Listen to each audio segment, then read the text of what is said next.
Hello साथियों, स्वागत है आप सभी का ड्रीमपुर एग्जाम स्टडी प्लेटफॉर्म पर। साथियों, आज हम इस वीडियो में देखने वाले हैं भूचाल सीरीज का पार्ट 6। इसमें हम बाल विकास और शिक्षा शास्त्र के 30 महत्वपूर्ण प्रश्न करने वाले हैं जो सी टेट की परीक्षा की दृष्टि से बेहद ही महत्वपूर्ण होने वाले हैं। साथियों, वीडियो को शुरू करने से पहले आपसे एक निवेदन है कि यदि आप हमारे चैनल ड्रीमपुर एग्जाम स्टडी पर नए हैं तो चैनल को कर लीजिए सब्सक्राइब और साथ में बनी बेल आइकन को जरूर दबा लीजिए ताकि जब भी हम अपना अगला वीडियो अपलोड करें आप तक नोटिफिकेशन सबसे पहले पहुंच जाए। चलिए साथियों, वीडियो को शुरू करते हैं। यह साथियों आज का आपके लिए मोटिवेशन कोट। मुश्किल नहीं है कुछ दुनिया में, तू जरा हिम्मत तो कर। ख्वाब बदलेंगे हकीकत में, तू जरा कोशिश तो कर। क्या साथियों, दुनिया में ऐसी कोई चीज़ नहीं है जो मुश्किल हो, जो आप नहीं कर सकते। बस आपको कोशिश करना होगा, आपको हिम्मत रखनी होगी, हार नहीं मानना होगा। हर एक ख्वाब आपका हकीकत में बदलेगा और मेहनत पर भरोसा रखना होगा। यह रहा साथियों आज का पहला क्वेश्चन आपके लिए। निम्न में से कौन सा नियम यह सुझाव देता है कि शरीर के विभिन्न अंग विकास के भिन्न भिन्न दरों से होकर विकसित होते हैं या भिन्न भिन्न चरणों में भिन्न भिन्न दरों में विकसित होते हैं? विकास एक आयामी होता है, विकास एक दिशीय होता है, विकास एक असतत प्रक्रिया है, विकास की दिशा अधोगामी या शीर्षगामी होती है। बताइए साथियों इस क्वेश्चन का सही आंसर। रख हौसला वो मंजर भी आएगा, प्यासे के पास चलकर समंदर भी आएगा। तो थक कर ना बैठ है मंजिल के मुसाफिर, मंजिल भी मिलेगी और मिलने का मजा भी आएगा। इसलिए साथियों जमकर मेहनत करिए और इस बार सीटेट को बिल्कुल निकाल देना, इसको क्वालिफाइड कर लेना है। आप भी जानते होंगे सीटेट के बाद केबीएस की वैकेंसी आने की पूरी संभावना है। इस साल सिलेक्शन बिल्कुल लेके रहना है आपको। इस क्वेश्चन का साथियों सही आंसर क्या हो जाएगा? ऑप्शन डी, यानी विकास की दिशा अधोगामी एवं शीर्षगामी है। अगला क्वेश्चन साथियों, निम्न में से कौन सा कथन सही है? बच्चों का विकास एक सामाजिक सांस्कृतिक परिप्रेक्ष्य में होता है। बचपन वह अवधि है जिसे 10 भिन्न अवस्थाओं में बांटा जा सकता है। बच्चों की सोच सामाजिक अंतःक्रिया से प्रभावित नहीं होती। बच्चों का विकास केवल आनुवंशिकता पर आधारित होता है। इसमें से कौन सा सही कथन है ये बताना है आपको। बच्चों का विकास केवल आनुवंशिकता पर नहीं बल्कि आनुवंशिकता और वातावरण की अंतःक्रिया का परिणाम होता है।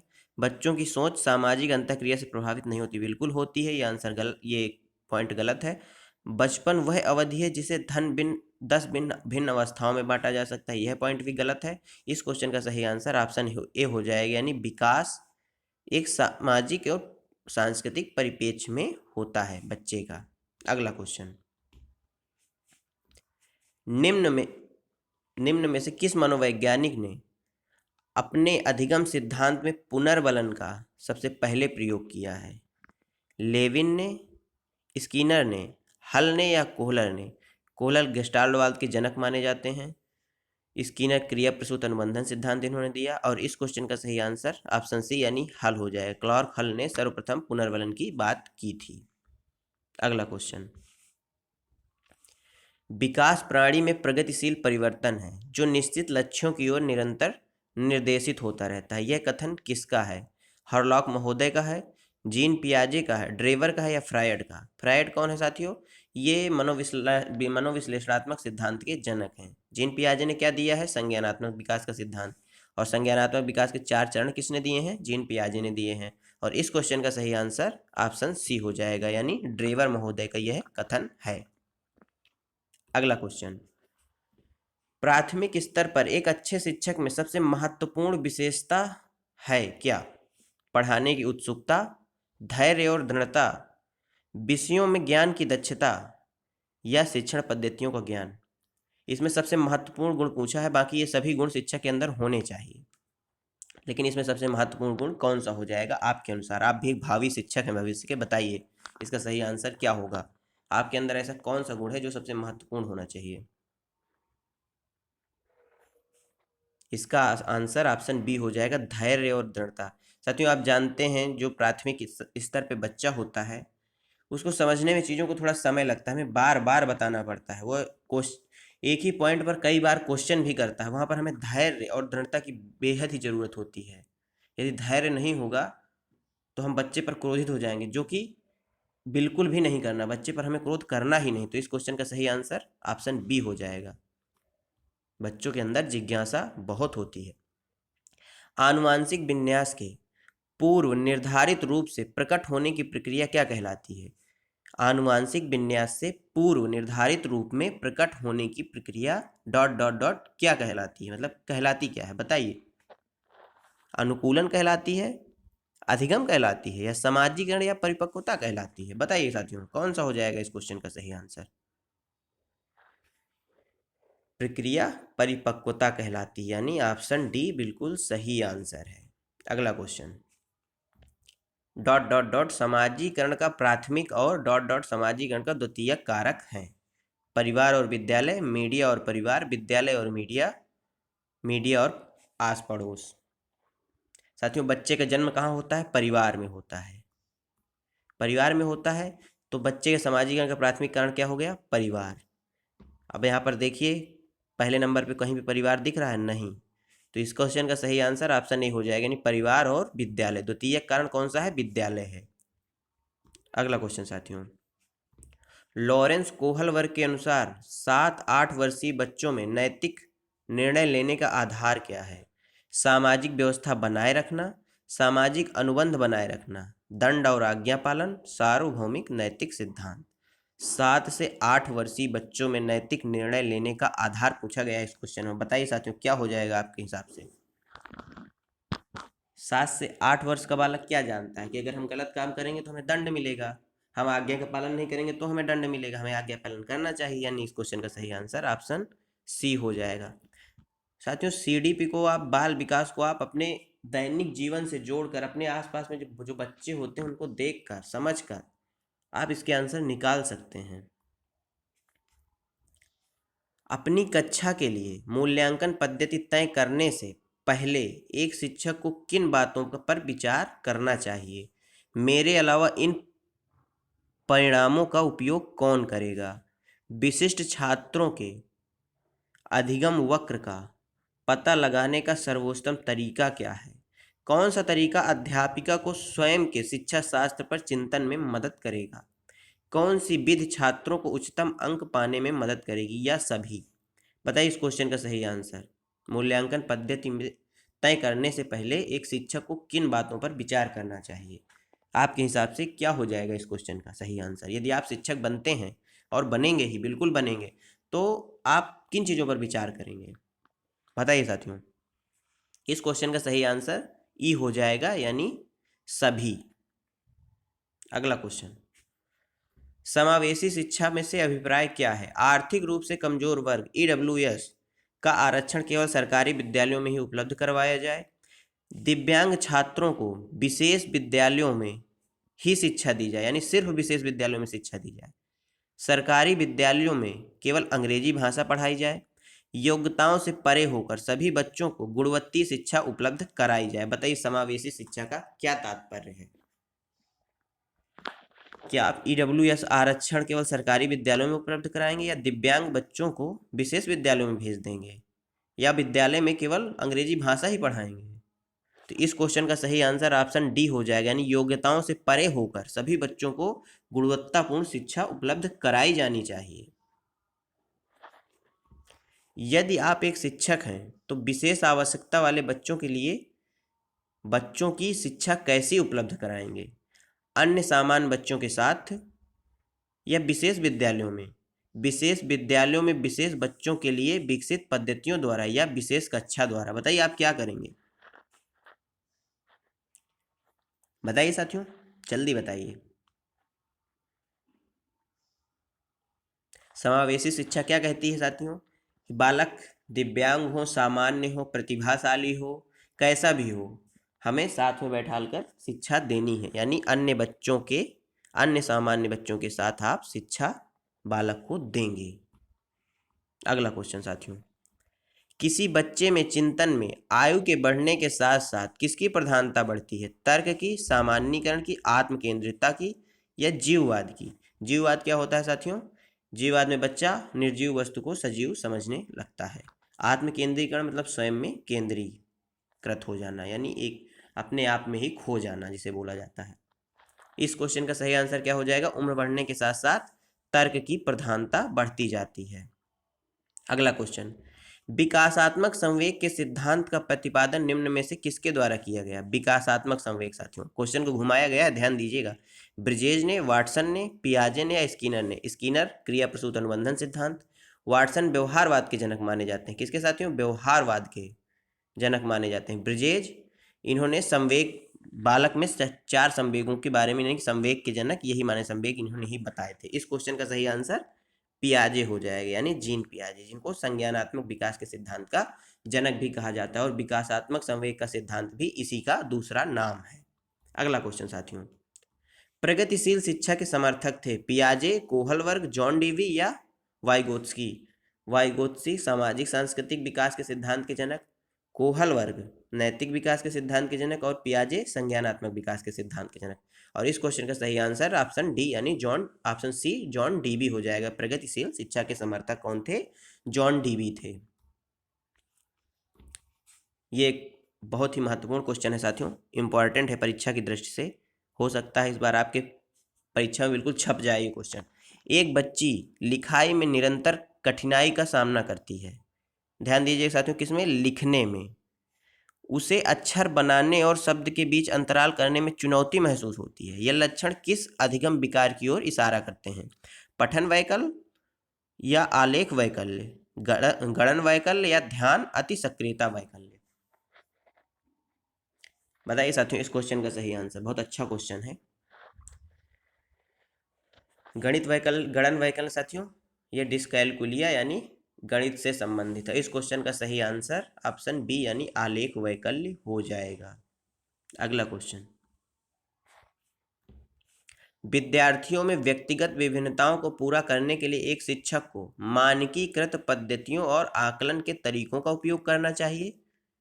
शिक्षा शास्त्रीय उपागमों और मूल्यांकन के विविध साधनों का उपयोग करना चाहिए। रटन आधारित अधिगम करने के लिए एक रूप शिक्षा शास्त्र का इस्तेमाल करना चाहिए। योगात्मक आकलन पर बल देना चाहिए। पेपर पेंसिल आधारित परीक्षणों की संख्या में वृद्धि करना चाहिए या पुनर्स्मरण पर बल देना चाहिए। बताइए साथियों इस क्वेश्चन का सही आंसर। परीक्षणों में संख्या में वृद्धि निगेटिव पॉइंट है, रटना है ही नहीं ये भी निगेटिव पॉइंट है। शिक्षा शास्त्री उपागमों और मूल्यांकन के विविध साधनों का प्रयोग करना चाहिए। इस क्वेश्चन का सही आंसर ऑप्शन बी हो जाएगा। बताइए अगला क्वेश्चन, निम्न में से कौन सा सृजनात्मकता का अनिवार्य लक्षण है? अपसारी चिंतन, आवेगशीलता, सोच में केंद्रीकरण या अभिसारी चिंतन? ये साथियों पिंतन लिखा है, यहाँ पे चिंतन है। बताइए इस क्वेश्चन का सही आंसर। इस क्वेश्चन का सही आंसर ऑप्शन ए हो जाएगा यानी अपसारी चिंतन। अगला क्वेश्चन साथियों, समकालीन विचारधारा के अनुसार बाल विकास की प्रक्रिया सभी बच्चों के लिए एक समान है और सभी बच्चे एक निश्चित आयु तक आते विशिष्ट निर्धारित लक्ष्य अवश्य प्राप्त कर लेते हैं। बहुआयामी है क्योंकि बच्चे विभिन्न प्रकार के संदर्भों में पलते बढ़ते हैं का पूर्वानुमान बिल्कुल नहीं लगाया जा सकता। यद्यपि विकास सभी के लिए एक दिशात्मक होता है, सिर्फ माता पिता के प्राप्त आनुवंशिक गुणों द्वारा निर्धारित होता है। नहीं, वातावरण भी इसमें सम्मिलित होता है। यह क्वेश्चन भी बिल्कुल गलत है, यह पॉइंट भी बिल्कुल गलत है। और पूर्वानुमान बिल्कुल लगाया जा सकता है, पूर्वानुमान। बताइए इस क्वेश्चन का सही आंसर आपके हिसाब से क्या होगा? कमेंट बॉक्स में जल्दी उत्तर दीजिए। बहुआयामी है क्योंकि बच्चे विभिन्न प्रकार के संदर्भों में पलते बढ़ते हैं। ये पॉइंट इसका बिल्कुल राइट आंसर यानी ऑप्शन बी इसका सही आंसर हो जाएगा।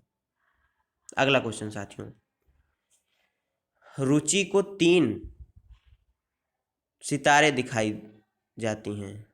यहाँ पर साथियों कुछ छूट गया है, मान लीजिए 3 सितारे दिखाए जाते हैं। वह देखती है कि पेंसिल का, साथियों क्वेश्चन टाइपिंग मिस्टेक नज़र आ रहा है इसमें। इस क्वेश्चन को छोड़ देते हैं, अगला क्वेश्चन करते हैं। इस क्वेश्चन को मैं अगले क्लास में करवा दूंगा आपको। किसी प्रगतिशील कक्षा के बारे में एक अध्यापिका का विश्वास होना चाहिए। कक्षा हमेशा कठोर नियंत्रण में रहे और सिर्फ अध्यापक को निर्देश देने चाहिए। अधिगम केवल कक्षा में ही होता है। कक्षा में विद्यार्थी अपने साथ विविध प्रकार के समृद्ध अनुभव लाते हैं। विद्यार्थी केवल ड्रिल अभ्यास के माध्यम से ही सबसे अधिक सार्थकता से सीखते हैं। बताइए क्वेश्चन का आंसर क्या हो जाएगा। क्या कठोर नियंत्रण की जरूरत है? नहीं, यानी ऑप्शन ए एलिमिनेट हुआ। केवल अधिगम केवल कक्षा में होते हैं, यानी सीखते आप केवल कक्षा में हैं, ये भी एलिमिनेट हुआ। आप कहीं भी कभी भी सीख सकते हैं। कक्षा में विद्यार्थी अपने साथ विविध प्रकार के अनुभव लाते हैं, ये सही बात है एकदम। यानी इस क्वेश्चन का सही आंसर ऑप्शन सी हो जाएगा। क्या साथियों? Option C. अगला क्वेश्चन साथियों, राष्ट्रीय शिक्षा नीति 2020 के अनुसार शिक्षा को समस्या समाधान कौशल का विकास नहीं होना चाहिए, अधिगमकर्ताओं में समालोचना चिंतन का विकास करना चाहिए, अन्वेषण निर्धारित और खोज आधारित होना चाहिए। शिक्षा कैसी होनी चाहिए बताइए साथियों इस क्वेश्चन का सही आंसर। ऐसे कूट वाले क्वेश्चन बहुत आते हैं सीटेट में, खासतौर से जो 2021 में ऑनलाइन एग्जाम हुआ है, जिसको मैंने खुद क्वालिफाई किया है, उसमें ऐसे क्वेश्चन बहुत ज़्यादा आए हैं। बताइए इस क्वेश्चन का सही आंसर क्या हो जाएगा। इस क्वेश्चन का सही आंसर डी ऑप्शन हो जाएगा, यानी अधिगमकर्ताओं में समालोचनात्मक चिंतन का विकास करना और अन्वेषण निर्धारित और खोज आधारित होना चाहिए, दूसरा और तीसरा। एक सृजनात्मक बालक में निम्न में से कौन से गुण मौजूद होंगे? अपसारी चिंतन, अभिसारी चिंतन, अमूर्त चिंतन की योग्यता, नवीन आमुख उत्पादन की योग्यता। बताइए इस क्वेश्चन का सही आंसर। सृजनात्मक बालक में अपसारी चिंतन होता है, अमूर्त चिंतन की योग्यता भी होती है, नवीन आमुख उत्पादन की योग्यता भी होती है। यानी इस क्वेश्चन का जो सही आंसर हो जाएगा वह option C, first second third और फोर्थ। अभिसारी चिंतन नहीं होता सृजनात्मक बालक में। सृजनात्मकता में मौलिकता का गुण भी पाया जाता है, यह भी क्वेश्चन बन जाता है कभी कभी। निम्नलिखित में से कौन सी तकनीकी छात्रों में समस्या समाधान कौशल के विकास हेतु प्रभावशाली नहीं है? यहाँ पर साथियों नहीं पूछा है। मुद्दों पर चर्चा की सुसाध्य करना और छात्रों को चर्चा में भाग लेने के लिए प्रोत्साहित करना, समस्या को हल करने के लिए छात्रों को विचार मंथन एवं विचार उत्पन्न करने के लिए प्रोत्साहित करना, समस्या का समाधान खोजने के लिए छात्रों को विविध प्रकार की शिक्षण सामग्री प्रदान करना, हर समस्या के लिए एक ही जैसी पूर्व निर्धारित चरण दर चरण प्रक्रिया के इस्तेमाल पर बल देना। बताइए 23वें का सही आंसर क्या हो जाएगा। इसमें साथियों नहीं पूछा है, बताइए इस क्वेश्चन का सही आंसर ऑप्शन डी ही हो जाएगा, यानी एक जैसी पूर्व निर्धारित चरण दर चरण प्रक्रिया का आप उपयोग नहीं करेंगे। विचार मंथन ये पॉजिटिव वर्ड है, प्रोत्साहित करना भी पॉजिटिव वर्ड है, खोजना भी पॉजिटिव वर्ड है। पॉजिटिव और निगेटिव वर्ड वाली क्लास यदि आपने साथियों नहीं देखी तो आज हम डिस्क्रिप्शन में लिंक आपको दे देंगे, आप वहां से जाकर देख सकते हैं। अगला क्वेश्चन साथियों, अधिगम अधिक सार्थक और प्रभावशाली होता है अगर वह मुख्यतः हो शिक्षक निर्देशित, सहपाठियों द्वारा निर्देशित, पाठ्य पुस्तक निर्देशित या स्वनिर्देशित। ये भी इंपॉर्टेंट क्वेश्चन है साथियों। बताइए इस क्वेश्चन का सही आंसर क्या हो जाएगा। अधिगम सबसे ज्यादा प्रभावशाली और सार्थक कब होगा? जब बालक स्वयं से प्रेरित होगा या स्वयं को निर्देशित करेगा कि हाँ मुझे पढ़ना है, मुझे सीखना है, तब ज्यादा प्रभावशाली होगा। यानी ऑप्शन डी बिल्कुल सही आंसर है। पियाजे द्वारा अधिगम को सुगम बनाने के लिए निम्नलिखित में से कौन से कारक महत्वपूर्ण माने जाते हैं? शिक्षक की गतिशीलता, विविध सामग्रियों का प्रावधान, मध्य स्तरीय नवीन अनुभव का प्रदान करना या सकारात्मक और नकारात्मक पुनर्वलन सुनिश्चित करना। बताइए इस क्वेश्चन का सही आंसर क्या हो जाएगा। शिक्षक की गतिशीलता आवश्यक है, विविध सामग्रियों का प्रावधान भी आवश्यक है, मध्य स्तरीय नवीन अनुभव भी आवश्यक है। यानी ऑप्शन ए इसका बिल्कुल सही आंसर है। 1 2 3 ये तीनों पॉइंट सही हैं, यानी महत्वपूर्ण माने जाते हैं। अगला क्वेश्चन, निम्नलिखित में से कौन सा सही सुमेलित युग्म है? सजा और आज्ञाकारिता अभिविन्यास, ये साथियों कोहल वर्ग से क्वेश्चन है। कानून तय नहीं है अपितु समाज की भलाई के लिए बदला जा सकता है। अच्छा लड़का अच्छी लड़की अभिविन्यास, दूसरों के साथ भला बनकर अनुमोदन अर्जित करना। कानून और व्यवस्था अभिविन्यास, मानव अधिकारों के मूल्य के आधार पर नैतिक सिद्धांतों को स्वयं चुना जाता है। सामाजिक अनुबंध अभिविन्यास किसी क्रिया के भौतिक परिणाम पर यह निर्धारित करते हैं कि यह अच्छा है या बुरा। बताइए इस क्वेश्चन का सही आंसर। इस क्वेश्चन का सही आंसर ऑप्शन बी हो जाएगा। अच्छा लड़का और अच्छी लड़की अभिविन्यास। आपने कोहल वर्ग का यदि क्लास नहीं ली है तो आप हमारे चैनल पर जाकर देख सकते हैं, उसकी भी लिंक हम आपको डिस्क्रिप्शन में दे देंगे। दूसरों के साथ भला बनकर अनुमोदन अर्जित करना, यह अच्छा लड़का और अच्छा लड़की अभिविन्यास है, यानी ऑप्शन बी इसका बिल्कुल राइट आंसर है। अगला क्वेश्चन, निम्नलिखित में से कौन सी स्थिति सीखने के लिए आकलन को नहीं दर्शाती। छात्र सक्रिय रूप से सोचते हैं कि वे कहाँ हैं, वे कहाँ जा रहे हैं और वह कैसे पहुँचेंगे। शिक्षक सीखने को सुसाधित करने के लिए रचनात्मक गुणात्मक प्रक्रिया देते हैं, सही है। प्रदर्शन बढ़ाने के लिए छात्रों में के बीच लगातार तुलना की जाती है। रचनात्मक मूल्यांकन के कई तरीके जैसे सहकसी और स्वमूल्यांकन का उपयोग किया जाता है। इस क्वेश्चन का सही आंसर ऑप्शन सी हो जाएगा, यानी प्रदर्शन बढ़ाने के लिए तुलना की जाती है। गलत बात, आपको किसी के साथ तुलना नहीं करनी विद्यार्थी की, यहाँ पर नहीं पूछा था, यानी ऑप्शन सी बिल्कुल सही आंसर है। अगला क्वेश्चन साथियों, निम्नलिखित में से कौन सा विकल्प दी गई दिव्यांगता और संबंधित छात्रों के समावेशन हेतु यथोचित संयोजित रणनीति का सही युग्म है। गुणज वैकल्य, यथोचित संयोजित रणनीति का सही युग्म है। कैलकुलेटर का प्रावधान, पठन वैकल्य लंबे लंबे लिखित कार्य सौंपना, श्रवण दोष ऑडियो टेप देना, दृश्य हानि चित्रों वाली पुस्तक उपलब्ध कराना। दृश्य हानि बालक को आप चित्रों वाली पुस्तक नहीं देंगे, श्रवण दोष वाले बालक को आप ऑडियो क्लिप नहीं देंगे, पठन वैकल्य को आप लंबे लंबे लिखित कार्य नहीं सौंपेंगे, और इस क्वेश्चन का सही आंसर ऑप्शन ही हो जाएगा, यानी गुणज वैकल्य है तो आप उसको कैलकुलेटर का प्रावधान करेंगे। अगला क्वेश्चन, अधिगम को प्रभावित करने वाला निम्नलिखित में से कौन सा कारक पर्यावरणीय कारक है। रवैया, प्रेरणा या व्यक्तिगत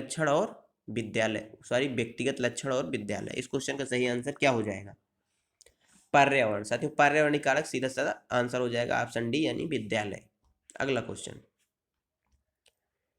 पूर्व संक्रियात्मक अवस्था में कौन सी संज्ञानात्मक क्षमता आती है।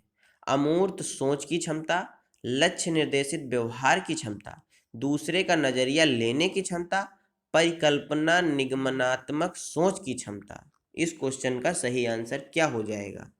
पूर्व संक्रियात्मक अवस्था में साथियों, पूर्व संक्रियात्मक अवस्था यानी 2 से 7 वर्ष तक की अवस्था। इस क्वेश्चन का सही आंसर ऑप्शन बी हो जाएगा, यानी लक्ष्य निर्देशित व्यवहार की क्षमता। साथियों आज की आपको हमारी क्लास कैसे लगी, आपको हमारे क्वेश्चन कैसे लगे, कमेंट बॉक्स में जरूर बताइएगा। वीडियो को लाइक करिए, अपने दोस्तों के साथ शेयर करिए। मिलते हैं आपसे अगली क्लास में, तब तक के लिए धन्यवाद दोस्तों। जय हिंद, जय भारत। अपना और अपनों का ख्याल रखिए, सभी का सम्मान करिए। जय हिंद दोस्तों।